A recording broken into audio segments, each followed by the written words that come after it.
Episode 16 of Vandals coming to you live and hot, and mainly just hot because this is most assuredly not live, but you don't need to know that because it's part of the industry secrets. Ladies and gentlemen, I have a guest who has been here before. Actually, it was about 8 months ago, if I'm not mistaken, that he was here on this show, the 5'2" powerhouse that is known as BcJ. BcJ, baby, how you doing? I'm doing great. It's glad to be back, and yeah, lots have changed since I was last on the show.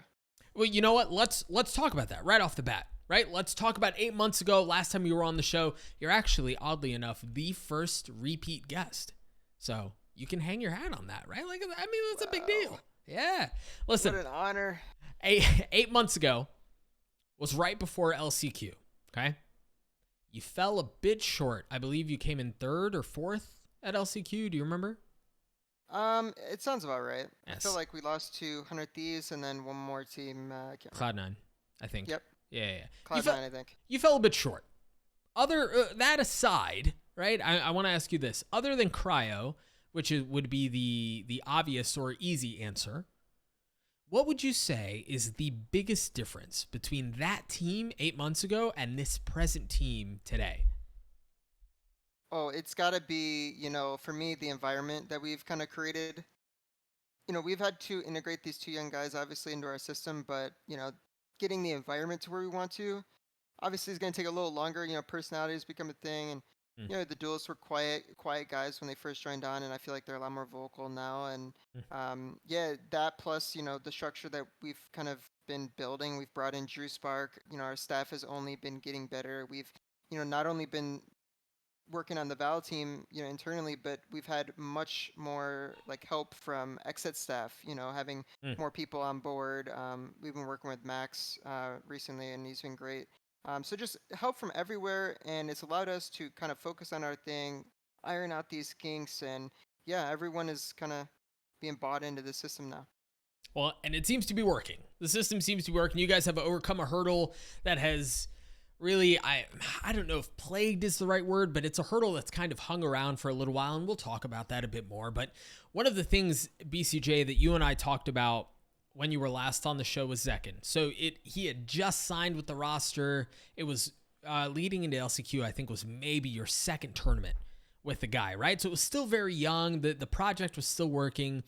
Over the last 8 months, how have you seen Zekken individually improve? Because he was so highly touted when he came in. People were talking about him as a young star, and obviously there comes development comes along with that. How have you seen him develop and improve? Yeah, I mean, he's improved a ton over the past 8 months or so. Obviously LCQ is his first LAN experience, especially with us. So getting that tier 1 experience was definitely really big for him, and just for us as a team. He's been a lot more vocal now, and I feel like he's been more consistent because of that. He's really bought into our system, like I was saying, and I could say the same for Cryo Cells as well. Like, both those guys have really stepped up big time, and have kind of learned, gone from that young gun to now, I think they're quite experienced, and I think they're really hitting their stride, and we've been getting those results that we finally been striving for because of that. Now, how important is something like that, right? To have a young, cracked out kid, right, who could easily, when he's on, go toe-to-toe with anybody. How important is it for him to have that level of comfort, to be more vocal, to feel more comfortable in their role? Yeah, for sure, man. It's crazy important. We recently had him out at the house, and getting him to play next to us, it's so much different than if we were to have him play in Jersey, where he's from, and it's a crazy environment. He goes from a quiet kid when we first meet him to now playing next to us and just screaming and out of his mind, having a good time, playing Smash with the team beforehand, getting ready, getting into that right mindset. We've kind of had the perfect, I'd say perfect building blocks for him to really learn and kind of succeed in this esports space. One of the things that you mentioned was him being at the house, right? So it was well documented. People understood that there was COVID that was going around, and he was not able to join the team. You've mentioned that he, on joining the team, was so much more vocal and the environment was different. And, all of the intangibles that come with playing alongside somebody in a physical setting. But beyond that, is there anything else that you feel like he was able to provide that was not there previously because he was not in person with you? Um, obviously I think I point to chemistry as being one of the biggest things. Like, it's a lot easier to get into matches and stuff when you've already been, like I said, playing Smash or going out to Yeah. lunch and you've already done all these things already in the day. Like, before we kind of just all hop in on Discord and some people would be just waking up, some people would be, Hmm. oh, didn't even get my food yet, I'm gonna eat. Like, when you've been around somebody, you've talked to them already, you kind of get into a different mindset. You're like, okay, I'm already ready to go by the time I jump into, server time. So I think it's just a totally different environment. It's a different atmosphere. You obviously get more loud, you get more hype, and maybe that adrenaline gets flowing a little earlier in the day. But yeah, it's huge for us for sure. Yeah, the obviously the energy is different, right? Like it's a different setting. There are different, again, intangibles that are provided that may not be there otherwise. One of the things that XSET does differently than other teams, not many. There are a couple of other teams that do it, but you guys are admittedly rare in that you have a caller on defense and a caller on attack, and Def and Aaron are the two callers for you. Can you share a bit more on that system, what that's like, and how that works internally? Yeah, for sure. When we first brought on Def, he was going to be our IGL and, everything that comes along with that, being a leader and stuff. And, it was great. We had the best attack side percentage win rate that we've ever had, and it was working really well. And then, we started to see a decrease in our defense win percentage, and we weren't sure, there was no direct correlation. It's not like the calling was ever changed. The meta was updated and everything was changing so fast. And Aaron's always had a pretty good view of the defensive side of the game, and he's even been a previous IGL in Crossfire, and so things just kind of worked out that way that he ended up calling a lot of our CT side, and once we gave him that mantle full time, it kind of just worked out. Like we realized, like, wow, we feel a lot more comfortable maybe this way. We feel a lot more like we can, make plays. We communicate with each other a lot better because of that. It kind of releases a lot of pressure off both individuals, I think. For us, it worked really, really well, and it kind of just flowed that way ever since we changed it. I was gonna say, Def being as experienced as he is, he's a Counter Strike veteran. He's been around the block a few times. I imagine something like that could potentially like rub people the wrong way, but given what we know about Def, given his experience, it sounds like that was something that he took to relatively well. Oh yeah, for sure. I mean, we, I'd say we out of many teams in the region, like we have had very like few changes role wise, like roster wise. Like we're never one to be like, oh, you can't call, you're gone. Like we have been working with this group of guys for quite some time, especially me, myself, and the coach. We've been on this roster for more than a year and a half now. So like we're we're a team that we're committed to each other. You know what I mean? We're not like, most teams that, like, if they don't get the result they look for, they replace that player, Right, or right. we're here to build structures and to build systems that are going to last long term. And, that's why we're so good, and that's why we've always been consistently good. So this is just another one of those facets where we wanted to build on that. We want to make our defense a little better and take a little pressure off Def. You mentioned your coach. I love Don. He's a stud, right? I mean, he's outrageously good looking. He's insanely intelligent at the game. But internally, for someone who's behind the scenes, right? We can't tell, right? We're just on the outside looking in. For someone who's behind the scenes, what is it that he provides to this roster that just makes him so good and honestly criminally underrated? Yeah, for sure. I think when you look at somebody to be your head coach, you look for someone who can lead, someone who can be, pivotal in key moments in a match. Mm. Call the right pauses, say the right things, whatever. But most importantly, he's been somebody that we can rely on in the practice room and just to really get shit done. Like we uh, could get sidetracked sometimes. We could maybe, not think of certain things. I'd key him to both of the big changes that won us the game against Optic. So changing our comps, anything that comes into strategy, he's always been really important, and uh, definitely doesn't get enough credit because it's only we would know. Not Right. it's not something he goes boasting around to the community. Oh, I did this and that. We'd be giving away strategy, but yeah, no, you need an important coach in this game. It's beyond pivotal. I don't think you could really win without one consistently, and he's been here as long as I have, so it's he's doing a great job. You guys have a reputation about you. And depending on who you ask, it might not be a good one, right? The fourth place team, right? The team that almost makes it, but historically hasn't. Obviously, I say historically because that tale has now changed.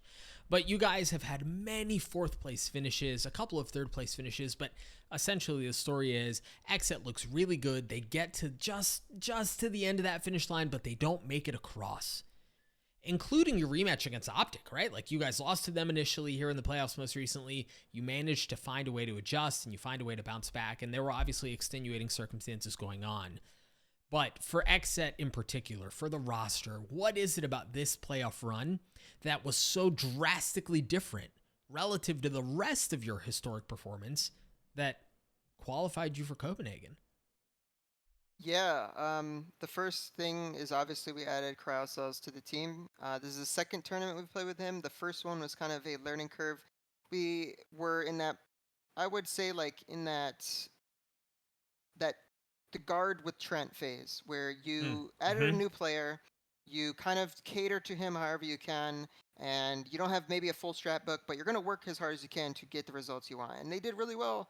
You've seen how good they did when they had him in that first tournament, and They were pretty we good. were right there with them with Cryo in our first tournament. But yeah, we are a team that thrives off the everything fundamentals, and having him here to kind of learn from our system, be fully integrated. That was a big thing for us, probably the biggest reason we've placed so much higher. But not only that, but people have been saying we've been the first place team forever. Like we've been here, we've done that. It's not like we're getting crushed in these matches. Like we're really close to beating the teams that eventually went to Iceland, eventually won the tournament, whatever it may Yeah. be. Like we're not losing to Randy Scrandies. We're losing to the best of the best, and that's why I think our region's the best right now for sure. Speaking of Copenhagen, you head into Masters 2 as the number one seed out of North America. Obviously, that comes with a lot of praise and a lot of accolades, but that can come with a couple of potential pitfalls, right? There's been a lot made about how the Guard were in the exact same seat you were in just a couple of months ago, and obviously they struggled in Reykjavik due to the fact that they bypassed the group stage, just went into the top 8, and they didn't look like themselves, right? They missed out on stage time. They missed out on getting settled. How do you avoid that potential pitfall? Yeah, no, we've seen the guard comparison, and honestly, we don't have as much to worry about as maybe they did. We felt like the guard had a lot of growing pains during that process and during their run to success. We don't feel like we're currently in that stage. We don't feel like we're in a growing stage at all. We think we're hitting our stride. We think we're hitting our peak, and it's showing. But not only that, um, you know, we take it as an advantage. We don't have to play the groups. We have 3 out of 5 players have been to multiple international level events on stage in front of a crowd. Like we have the support system here to not only just instantly come hot out of the gate, but teach these young guys about the nerves, what it's like, how you got to act, The how to come crowd. into these days strong. Yeah, like we have the system here to really just come out the gates hot, and we take the first seed as an advantage, nothing more. We don't need those group stage matches to really, get our blood flowing, whatever you may say, like get us going.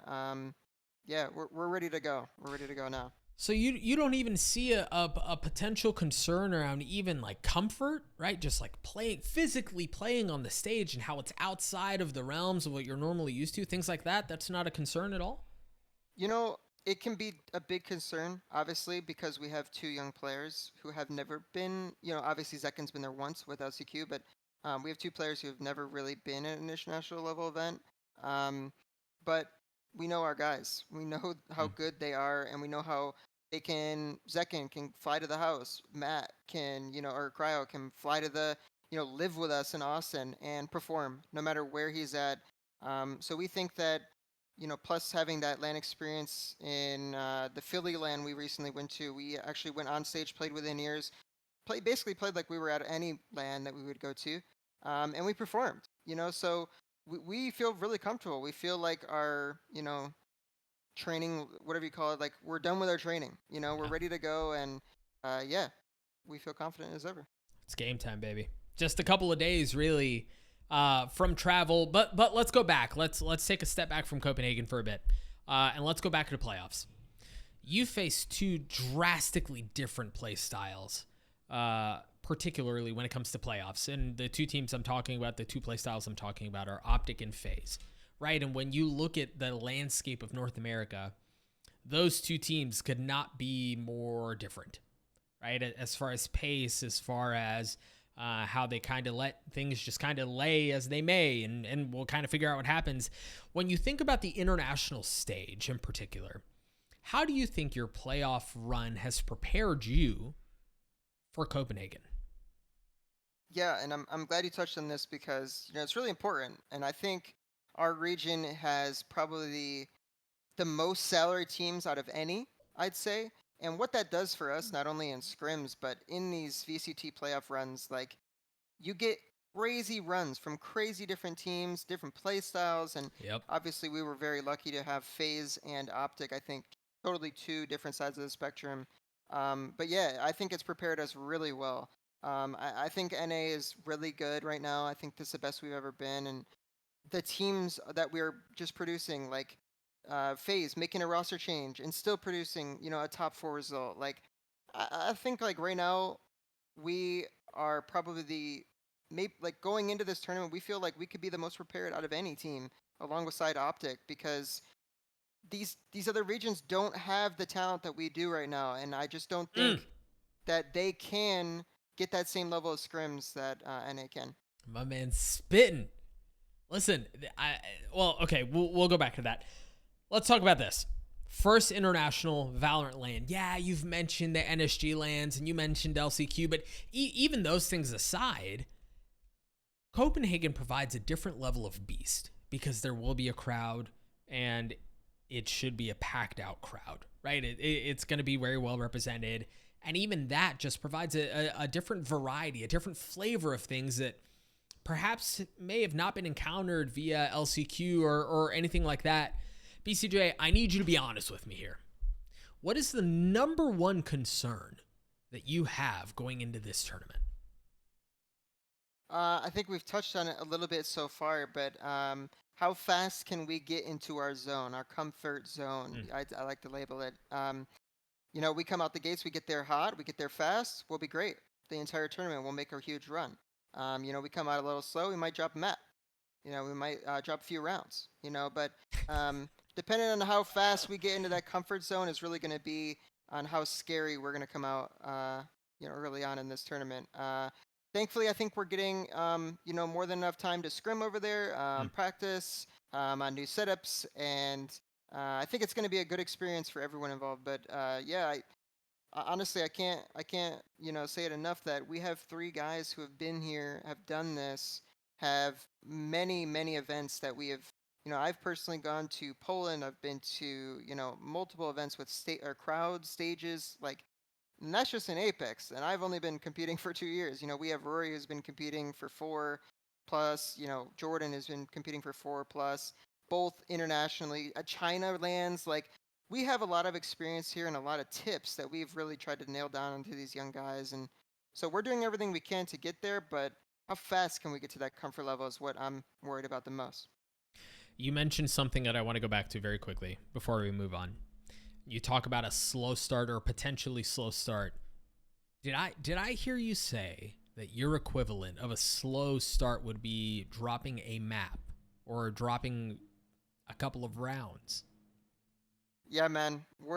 I feel like our resiliency is gotta be at an all-time high. Like Yeah. even just losing to Optic, like we could have just bombed out right there, You lost could the have phase. folded. Yeah. You know, we go into an hour and a half tech pause. We could have folded there, but we didn't. We've closed out strong. We've always kept our mental high.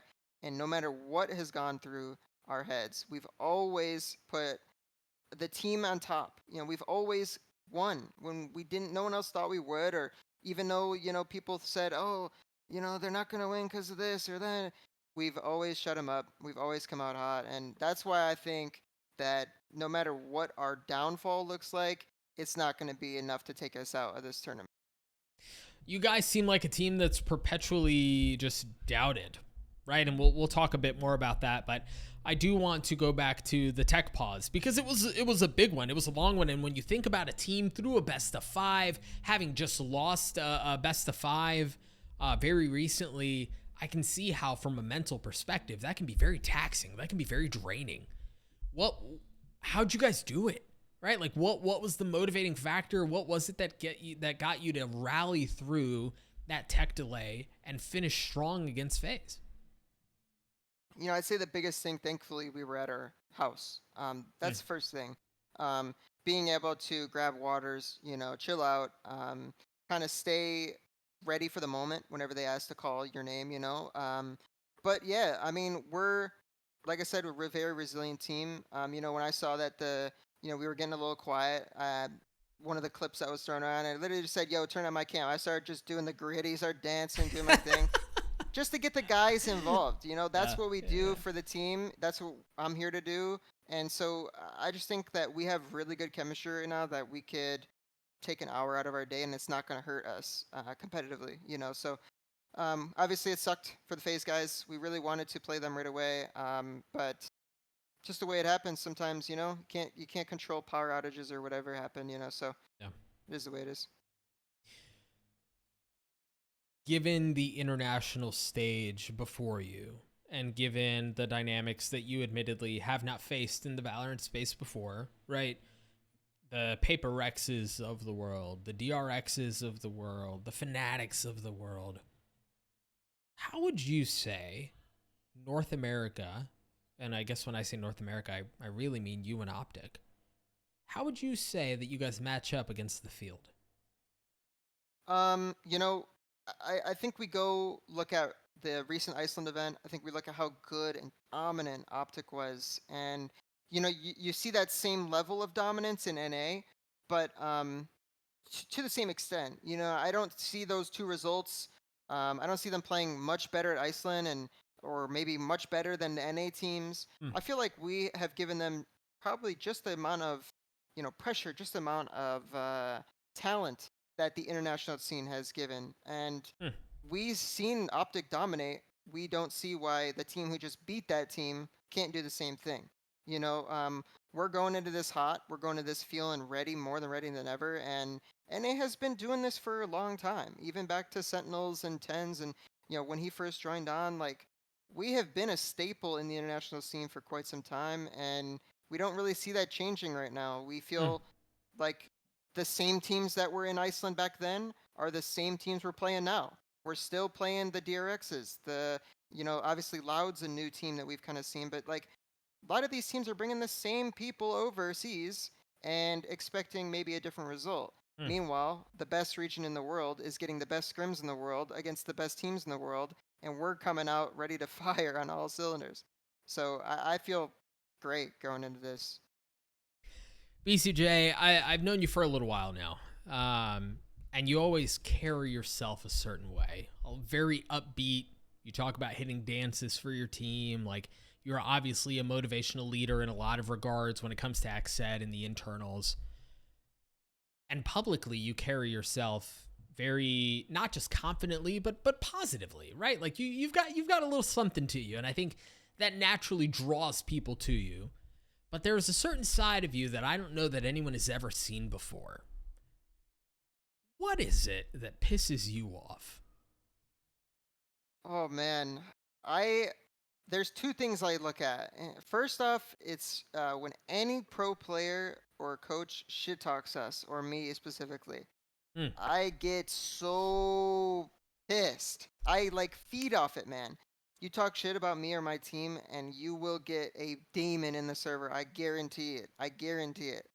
But the second thing is honestly, most of the people on the forums, or even just the competitive Valorant scene in general, analysts, caster, whatever it may be, I get pissed when they put us down. You know what I mean? Like, we've been at this for so long. Maybe we don't have the flashy playstyle you're looking to, get behind or, write a story about. But we've been here long time. We've been here top 4. We've obviously only lost to the teams who have been at the top. Yeah. And we just feel like there's so many close games that could have came down to just a few rounds, and not getting that respect that we deserve because of maybe our brand, or maybe XSET's name, whatever. Like, look at us now, man. We're going to the #1 seed in the best region in the world. I mean, we are here. We're here to stay. And yeah, I would love to see more XSET fans get out there and just start repping the set. But most importantly, just get that recognition, man. I get it. We're not a fun team to watch or whatever. People give us the bullshit excuse. But we're a team that's winning, and that's all we care about. So you don't have to, hate us because they ain't us. Ultimately, the dub is what matters, right? That was one of the things that I remember even at the beginning of the playoff run was like, yeah, XSET may not be the sexiest, but it doesn't matter, right? If they're getting the dub, ultimately, that's the only thing that counts at the end of the day. We'll talk about that a bit more. I want to go back to a recent interview that you had, in which you made some comments about a fellow international initiator in Stax. The comment has made some rounds. It's on the front page of Reddit. I think it's actually still on the front page of Reddit 2 days later, something like that. The staying power is insane. BCJ, what is it that makes you better than Stax? Yeah, I mean, first thing I got to touch on is, they asked us, who do you want to play internationally? And kind of singled it out to players. They wanted to ask us, what player do you want to play at international events? And I saw Stax, because when people think of international players, or even just top 5 in a role, think of top 5 initiators, he's always in there. And it's one of those things where they give him the credit because he's in international events, he's on a popular team, and people know that he plays initiator. And I see the reaction from the stat comments, from my interview. I see the Reddit, and it almost proves my point to like a T. People are giving this guy credit like he's one of the best in the world. Whereas if you go look at his stats comparative to any other initiator in North America, he's statistically in a worse region. They don't lose many maps at all, and they have worse stats than us. So not only are me, Crashies, and many other initiators like EU, people of that nature, not only do we provide better stats, we probably are more vocal than they are, but we're playing against better opponents. And so I could care less about anything else other than that. One person like Stax gets talked about 20 times more than we do, and I'm just asking for that little bump, like, talk about us, man. We're here. We were doing the same thing, if not better. And we don't get that same story. You could plop an XSET or an Optic in the Korean region, and we would dominate. The stats would look insane, let me tell you. And so, yeah, I think people need to watch a few more Valorant games before they go typing up a story. Oh, Stax is the best, top 5. I think they need to look at what the best regions in the game are, take a look at what those best teams are, and see, the true results. Let me ask you this though, because this has again been something that's been a part of the association with XSET from the beginning. Don't you kind of prefer being the underdog? Doesn't it almost feel like a superpower in a sense to you at this point? Yes, I will say it's like a hidden buff. Yeah. Like you don't get talked about. You fly under that radar. You come up and you sting them, right? But there comes to a point where we've qualified for the event, and we're looking for that recognition now. Like, where is it? What do we have to do to finally break that barrier and get that recognition? That's where it comes from. Less about like, we don't care about it. I for sure don't care about if I'm talked about at all. I probably People don't even think about it, but I'm a very vocal person in the practice room. I bring a lot of ideas to the team. I don't have any type of IGL or thing leadership in my bio. I don't brag about that. I don't talk about it anywhere, really. But that is what makes this team great, is because we don't care about that stuff. We don't care about what anyone says. We're just here to win. And so, yeah, uh, honestly, they took that and ran with it. They thought I was shit talking or thought I deserved something, but I don't care what you think about what my comments, may have hurt you or whatever. I'm just here to, spread some facts about the scene and about our region. And the facts on that being, you're better than Stax. Is that fair to say? We have crazy talent in this region that not many people are talking about. I mean, we don't even have like people like Trent and EU who are probably top 5 initiators in our region. Like, those guys are never talked about ever, Yeah. never. And it's just, you got to feel for them. You got to feel for those guys, and you got to, hopefully get that respect when the time comes. But we got 2 slots this international event. Like, there's not really much room for us to show our expertise at the international stage. I mean, you think about it. Best case scenario, you're looking at what, 2 to 4 max initiators coming out of North America, right? And that's assuming 2 of them are in like a hybrid flex type role, right? Yeah, you're right. There's not a whole lot to go around when it comes to initiator roles out of North America competing on the international stage. Yeah, it sucks, but it's the way we got to do it right now, and we've had to deal with it. You know what I mean? It's nothing new for us. I mentioned earlier that you carry yourself a certain way, and that's something that is attractive to a lot of people. I think people naturally gravitate towards you because of that. I think it's fun, it's infectious. And I would say, if people were to have to describe you, if I were to have to describe you in just a few short words, one of the words that would come to mind is confident. Where does that confidence come from? Growing up, I played a lot of sports, and my dad was always, you gotta beat the best to be the best, and that's something he's even told me recently when we played Optic. You gotta act like you're the best if you want to beat the best. Even if you aren't, you gotta believe it. You gotta put your work ethic in to be there, to get that opportunity. And ever since, obviously medical stuff made me quit soccer, swapped me over to video games kind of full time. I've carried that same aura around me. I gotta compete to be the best. Why else am I doing this? I carry myself with confidence because of that, and yeah, it's just something that's always stuck with me in my personality trait. I'm naturally really good at every game I play, and making the swap from Apex, it was no different. I was here to play Valorant. I'm here to dominate Valorant. I don't care if I don't got any CS experience at all. I'm here to play Valorant, baby, and that's just kind of the person I am. I don't know. I've always had that trait, I guess I could say.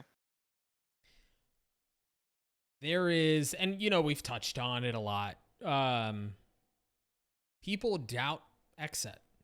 People think that they're not real, that they're not good enough, that they don't have a, they don't have a Yay, or they don't have a Victor, or a Leaf, or a Tens, or they don't have these X Factor type personalities. Whatever the reason may be, the reality of the matter is that people doubt XSET. They don't think they're as good as they should be, and there are a lot of parallels being drawn to the fact that quite frankly, the guard bombed out at Reykjavik, and I think a lot of people are expecting the same thing out of XSET in Copenhagen. Why do you think people doubt XSET so much? I really think it has to start with the media. If you're going to look to, let's say you're not an NA person, not an NA player, viewer, whatever, you're going to look to who's being talked about the most. And you first look at Optic, you look at Sentinels, you look at the, the guards. And it's just because they got a lot of following. A lot of people have been talking about them. A lot of people saying they're the best. And when you see a newcoming team come up like XSET, you think, wow, oh damn, they must have had a fluke. How did C9 not beat them? How did Guard not get past them? How did Sentinels not get past them? And it's just kind of the way it is. If you're not a full-time viewer, you're not watching all the games, you might miss stuff like that. Obviously Matt Cryo has only been playing with us in a pro team for a little bit. But we believe that Cryo and Zekken are just as good, if not better, than any duelists in NA right now. So for people to look at it like that and say, hey, we have 2 superstar players. We have 3 of the best support players in the region. This team is here to stay. We're here to dominate, and we're hoping to get that recognition at this LAN finally. But yeah, just get more people talking about us is probably a good start. I have 3 more questions for you, and then we'll wrap things up. What would you deem a failure in Copenhagen? I'd say we look at 2 things in my eyes. We either have a chance to place higher than we did. Could be, we had a bad match. Could be we had, the wrong veto, whatever. Didn't feel too confident that day. Weren't ready to go on stage, whatever it may be. If we come out of the day feeling like, damn, we should have done better. We could have done better. We knew it. We could feel it. That could be seen as a failure in my eyes. Yeah. I'm here to prove what we got now. And the second thing would be, just, oh man, I'd say if we come out and don't give it our all. I think we've been working on that for quite some time. I think a lot of players failed to see that, you can be doing so much more to hit that peak, that you can hit your stride. And I think we've really nailed down on pregame rituals and kind of keeping the consistency between, match days. And if we lack on that, or, don't get enough sleep the day before, whatever it may be, whatever excuse you want to come up with, if we don't give our all, that's a failure in itself. So I think we're looking at those 2 things, where I am, and I'm not worried. Like I said, I think we're going to nail both those problems with no ease.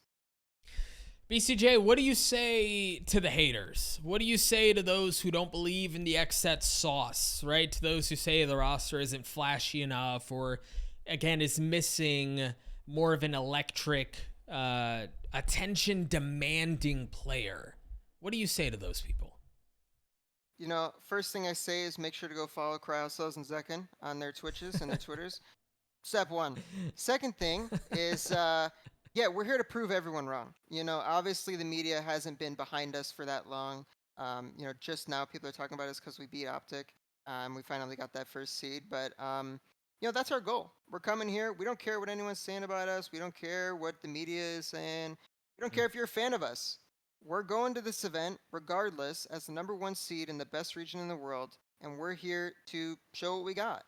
This is the best version of our team that we've ever had, and probably one of the best teams in NA and that they've ever had. So we think it's our time. It's time to go. What do you say to the opposite side of the coin, to those who do believe in the XSET sauce, to the perhaps minority who still feel like, yeah, dude, XSET's the real deal. They have a chance. They're going to make a run at this thing. Top 8 alone would be a failure, and really they should be talking about top 4, perhaps even top 2. What do you say to them? Oh man, we're excited. We are going to breed a whole new, level of set reppers. We're going to get so many new fans some love, and to the people who have been following us for so long, we've seen you guys. We love it. We love the set reppers in chat. Ever since I've joined this organization probably a year ago, I've definitely seen the support from everyone. Even after we win matches, the entire XSET talent, staff, streamers, everyone is hyping us up in the Twitter DM. Everyone's really, really supportive of our team. And yeah, man, it feels like a family in a way, everyone who follows XSET, we all care about each other, and I don't think that's going to change after this event for sure. BCJ, thank you so much, dude. I appreciate you coming on the show for the second time. Best of luck to you in Copenhagen. To those of you who are watching the show from home, or really wherever you are, thank you. Thank you so much for supporting the content. If you want to see more of it, as always, engage with the channel as you would. Like, comment, subscribe, do all of the things that you need to do. And Vandals will keep coming at you live and hot. Again, without the live. Mainly just the hot. That's going to do it for episode 16 of Vandals. Until next time, have a good one.